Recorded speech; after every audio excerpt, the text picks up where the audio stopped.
வணக்கம் மக்களே. இன்னைக்கு நம்ம நாம் தமிழர் கட்சியில இருக்கிற சாட்டை துரைமுருகன் அவர்களை பத்தி பேச போறோம். இது அவருக்கு உண்டான காணொலி. இப்ப சமீபத்துல மாலை முரசுல மக்கள் அரங்கன்னு ஒரு நிகழ்ச்சி நடத்தினாங்க. அங்க போய் உட்கார்ந்துகிட்டு டிவிகே பத்தி தரக்குறைவா பேசுறது, விஜயை பத்தி தரக்குறைவா பேசுறது, டிவிகேல இருக்கிறவங்க எல்லாம் தற்குறிகள், அணில் குஞ்சுகள். அப்படியே அங்க கீழே இருக்கிற ஒரு நண்பர் எந்திரிச்சு இப்படி எல்லாம் பேசாதீங்க, அப்படிலாம் பேசக்கூடாது, அப்படி பொது வெளியில பேசாதீங்கன்னு சொல்றாரு. அப்பயும் நிப்பாட்டுறாரா? அவரை ட்ரிகர் பண்ற மாதிரி திருப்பி திருப்பி இந்த பாருங்க, இதுதான் தற்கூரின்னு சொல்றேன், எங்க கட்சிக்காரவங்க எல்லாம் இப்படி பேச மாட்டாங்க, இப்படி எல்லாம் நடந்துக்க மாட்டாங்க அப்படின்னு சொன்னீங்க. இப்படிதானே சேலத்துல ஒரு கூட்டம் நடக்கையில மழை வந்துச்சு. மழை வந்தா எல்லாருமே என்ன செய்வோம், கையில இருக்கிறத தலையில வச்சு தலைய கொஞ்சம் மறைச்சுக்கிடுவோம். அது இயல்பு, மனித இயல்பு. அத சேலத்துல ஒரு கூட்டம் நடக்கையில தாவேக்கா தொண்டர்கள் மழை பெஞ்ச உடனே சேர் எடுத்து தலையில வச்சுக்கிட்டாங்க. இங்க பாரு, ஒரு மலைக்கு கூட தாங்க மாட்டுறாங்க இவங்க எல்லாம், என்ன கொள்கையை வச்சு இது பண்றாங்க, சேரை தூக்கி தலையில வச்சுக்கிட்டாங்க அப்படின்னு சொல்லி கிண்டல் பண்ணீங்கன்னே. இப்ப கடலம்மா மாநாடு இப்ப போன வாரம் நடந்துச்சு.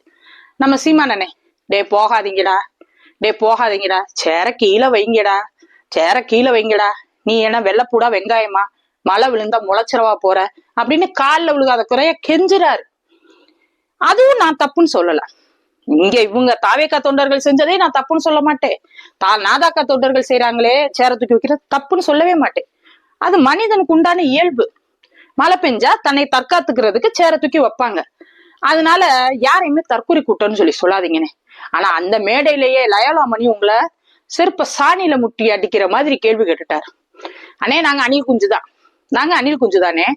அணில் குஞ்சு ஒரு வீட்டுக்கு போச்சுன்னா கொஞ்சுவாங்க, சோறு வைப்பாங்க, பருப்பு வைப்பாங்க, அவங்ககிட்ட என்ன இருக்கோ அதை கொடுத்து அரவணைப்பாங்க. ஆனா ஆமை புகுந்துச்சுன்னு என்ன செய்வாங்க தெரியுமா? நம்ம ஊர்ல ஒரு பழமொழி இருக்கு, ஆமை புகுந்த வீடும் அமீபா புகுந்த வீடும் விளங்காதுன்னு. அதனாலதான் மக்கள் 2026 யாருக்கு போடணும், யாருக்கு ஓட்டு போடக்கூடாது அப்படின்னு மக்களுக்கு நல்லா தெரியும். ரிசல்ட்டை பார்ப்போம்.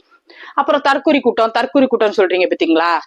இப்ப நீங்க 36 லட்சம் ஓட்டு வச்சிருக்கேன், நான் அங்கீகரிக்கப்பட்ட கட்சி 8% வச்சிருக்கேன் அப்படின்னு சொல்லிட்டு எகிரி எகிரி குதிக்கிறீங்களே நீங்களும் உங்க அண்ணனும். அதெல்லாம் யார் போட்டது? தற்கொலை கூட்டம் போட்டது தானே. அண்ணன் என்ன சொன்னார் 2024? தபாரு, என் தம்பி போட்டான், மைக்க கையில எடுக்கட்டுமா அப்படின்னு சொல்லி கேட்டுட்டான். எனக்காண்டிதான் தம்பி அந்த மாதிரி பாட்டையே போட்டான் அப்படின்னு சொல்லிட்டு உங்க அண்ணன் நீங்க எப்படி பேசுனீங்க தெரியுமா? வருவார் 24, பாருங்க 26 வருவார், எங்களுக்குதான் ஆதரவு தெரிவிப்பார். ரொம்ப சந்தோஷமா இருந்தேனே, ரொம்ப சந்தோஷமா இருந்தேன்.